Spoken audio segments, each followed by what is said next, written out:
இன்னைக்கு காலையில இருந்து நம்ம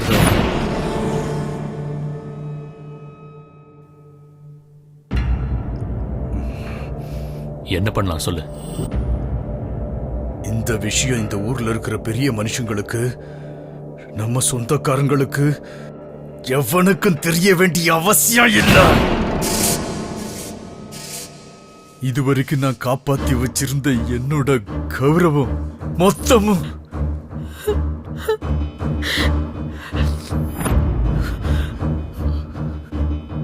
என் பொண்ணு இந்த வீட்டுக்கு திரும்ப வரலன்னா என் வாழ்க்கையில யாருக்கும் முகத்தை காட்ட மாட்டேன். இந்த சூழ்நிலையிலையும் என் பொண்ணு இந்த வீட்டுக்கு வரணும். நீங்க என்ன பண்ணுவீங்களோ எனக்கு தெரியாது. என் பொண்ண திரும்ப கூட்டிட்டு வாங்க.